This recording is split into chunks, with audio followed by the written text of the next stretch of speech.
नासिक में 2026 से 27 में होने वाले आगामी कुंभ मेले की तैयारियां प्रशासनिक स्तर पर तेज हो गई है। मेले की योजना के संबंध में आज मुंबई में उप मुख्यमंत्री एकनाथ शिंदे की उपस्थिति में बैठक आयोजित की गई। बैठक के बाद उन्होंने मीडिया को अपनी प्रतिक्रिया दी। सिंहस्थ कुंभमेळा या ठिकाणी 26-27 ऑगस्ट ते सप्टेंबर 27ला आणि खरं म्हणजे आता देखील प्रयागराजला कुंभमेळा सुरू आहे आणि दर 12 वर्षांनी या ठिकाणी नाशिक आणि त्र्यंबकमध्ये हा सिंहस्थ कुंभमेळा होतो आणि त्यामध्ये कोट्यावधी भाविक या कुंभमेळ्याचा या ठिकाणी हजेरी लावत असतात, दर्शन घेत असतात आणि गोदावरीमध्ये स्नान करत असतात।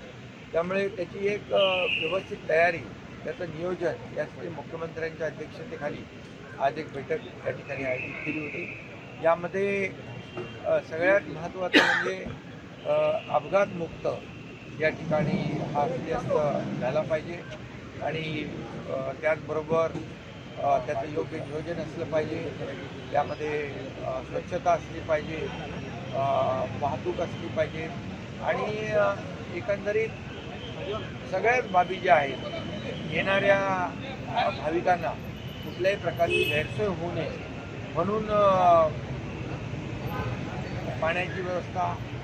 स्वच्छता, अंघोळीची व्यवस्था, त्या ठिकाणी आरोग्य व्यवस्था, त्या ठिकाणी QR कोड बेस्ड स्वच्छता मॉनिटरिंगची व्यवस्था, हे सगळं जे आहे याच्यामध्ये आलं पाहिजे। आणि यामध्ये जे नमामि गंगा आता जी आपलं प्रयागला होतोय तिथे देखील काय काय योजना केलेल्या आहेत की आपली टीम देखील त्या ठिकाणी जाऊन पाहिजे आणि त्या ठिकाणचं कोट्यावधी लोक त्या ठिकाणी येत आहेत आणि आपल्याकडे पण काही दिवस जे 5-6 दिवस जे महत्त्वाचे आहेत अंघोळीचे, त्यामध्ये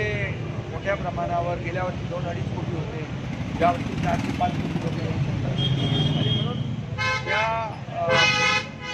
प्रयागराजला जो कुंभ झाला आहे त्यामध्ये देखील काय नियोजन केलेलं आहे, तिथं कशी व्यवस्था केलेली आहे, हे सगळं माहिती तर आपण घेतली आहे, पण प्रत्यक्ष देखील आपली टीम त्या ठिकाणी जाऊन पाहणी करेल आणि तिथे व्यवस्थित आंघोळीची, राहण्याची व्यवस्था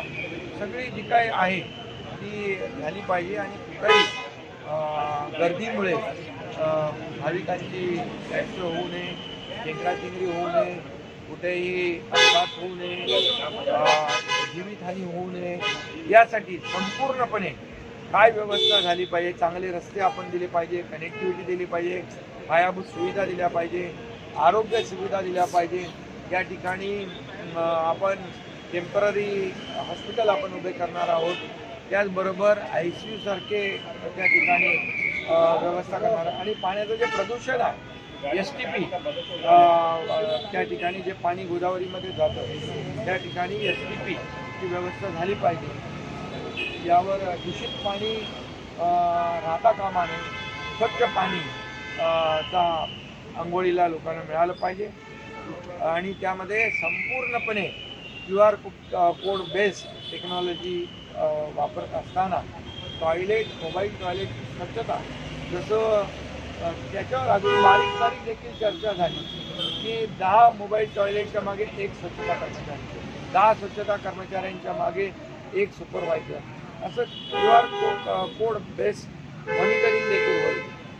आर्टिफिशियल इंटेलिजन्सचा देखील त्या ठिकाणी वापर त्या ठिकाणी केला जाईल